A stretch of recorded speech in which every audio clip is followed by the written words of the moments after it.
you're doing these four works as you've mentioned. I'm just wondering, obviously each piece is different to the other, but do you think there's an overall theme at work here that you can sort of pinpoint that comes through? You know, and if so, what is it, and how do you convey it to the audience? Yeah, I think the overall theme is the personality of Tchaikovsky, a composer who never stood back from his music. You know, he's right in the middle of every bar he wrote. I think there are composers where you feel they can stand away. There's a sort of detachment that can come in some of their lesser works. I don't think that's true with Tchaikovsky. He was a man that was very much heavily, well, as I said before, his fingerprints are in every bar of this music. So I think those two things that I talked about, the high charged emotion and the longing for childhood, those are two things I think that you will see coming back.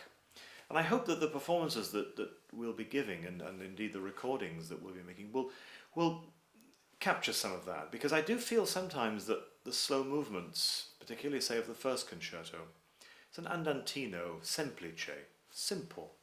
It's to me like a little girl opening her Christmas presents on a Christmas morning. It's very much the world of the nutcracker, that kind of innocence. And I think that as performers we have to try and find that too. And with that movement you can over kind of egg everything and it can become very slow and heavy and turgid. It has a fresh innocence about it, which I hope very much I can convince the conductor to join me in. I suppose one of the biggest challenges for you is that because the first concerto is as well known as it is, how on earth do you present it time and time again without it feeling hackneyed or here we go again, folks? I mean, yeah. In a sense, does it, because of its popularity, does that present bigger challenges for the soloist than, say, some of the lesser known concertos? I don't think it does really. Because actually I have spent as much time with the second and third concertos as I have with the first. So I know them equally well. So the first doesn't seem to me that well known in comparison to the second, which may seem strange for an audience. But when you're learning a piece, you get very, very close to it. So for me, they're equal. And I believe in them all equally. I don't feel that the first concerto is overwhelmingly the best of the others and we're just playing the others just to keep them going. I believe in all of them. I feel that they're like my children. I don't have favourites among them. I might look at one and say, well, yes, you know, she went to Cambridge and he works in a grocery store, but I love them both and I feel that they both have validity and actually there's no one amongst them who isn't equally achieving in the way that they do what they do as far as being in front of an audience and having their impact. One last question, Stephen. You're performing all four of these works at the Proms. Are you doing it with the same orchestra and conductor or not? No, 4 different conductors, 3 different orchestras. So that in itself must be quite a challenge? Yeah, it's fun usually when you play a piece with a conductor for the first time. You don't know what's going to happen. Though I have some history with 2 of the conductors and Tchaikovsky. Vasily Petrenko, with whom I'm playing the first concerto in the National Youth Orchestra. I played the same piece with him with the Baltimore Symphony earlier this year. So we kind of know where we stand on this piece. David Robertson, with whom I'm playing the Concert Fantasy, I played the second piano concerto with him in San Francisco earlier this year. So we know where we stand on Tchaikovsky a little bit, and it was a fantastic experience with David. I loved the freshness that he brought to the piece, because he's someone who never steps into other people's shoes and just walks along comfortably. He's always looking at what the music has that's new and that's fresh without it being self-conscious. The other 2 conductors, I've never met Andris Nelsons, with whom I'm playing the second, so that will be a first meeting, a first time. I don't know whether he's ever done this piece before. It wouldn't surprise me if he hadn't, because it isn't really a repertoire piece and he's quite young. The other conductor with whom I'm playing the third concerto is Hiri Belalovec. I've worked with him before, but not in Tchaikovsky. So I've had kind of every permutation with my 4 collaborators for this summer, so it will be very interesting to see how it all works out. And let me understand something. When a soloist, such as yourself, is working with a conductor and an orchestra for the first time, or at any time, who calls the shots? Is it the soloist or is it the conductor?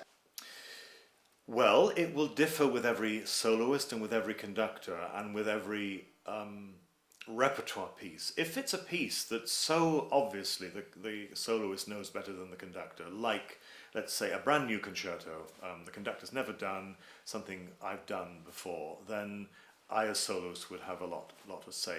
If I'm 18 years old and I'm playing Tchaikovsky first with a 70-year-old Russian conductor, then I might find that even if I want to call the shots, they've been called already. That can be tricky. Yes. Well, we should do a whole separate thing on working with conductors, although I don't want to give away too many secrets, but very often the key is to let a conductor think that he or she is getting their own way, where you're really getting your own way. And there are How the lots hell of do you do techniques. that? Oh, I should have been in diplomacy. Really. Well, maybe I'm not always successful at getting my own way. Seriously, No, how do you do that? I mean, I think if you treat it like chamber music, then it falls into place. You know, I go into every conductor that I work with, I'm hoping that at the end of the time of working with that conductor, I will have learned something, because, you know, great conductors, great musicians, we're learning every day, and I don't want to go in with just all my ideas and lay them on the table like a template and say, this is how we're doing the piece this week. Because I want to be challenged, I want to have new ideas. I want to be challenged, though, with good ideas, and there are times when I've worked with conductors and I've been presented with ideas that I felt didn't work or came from, dare I say it, a lack of real knowledge of the piece. It is easier to conduct Tchaikovsky's Second Concerto for the first time than it is to play it for the first time. In other words, a conductor who's musically very literate could pick it up 5 minutes before and get through it. There are very few pianists who could pick it up 5 minutes before and get through it. And that's always the challenge for a conductor. How much time do you need to spend to get to know a piece when you're not actually physically doing it? You're detached from it in the sense that other people are playing it under your command or under your encouragement. So it's a very interesting world, the world of conductor and soloist together. And I've certainly had experiences when I felt very uncomfortable with the conductor. All kinds of reasons. One, that the conductor isn't very good, and that's very uncomfortable. Two, that the conductor is very good, but just has a totally different idea about the piece than I do. You notice that I'm mentioning absolutely no names, and that's the way it's going to stay. But I think there's usually a way around things, actually. Like I think there should be a way around most diplomatic situations in the world, of course.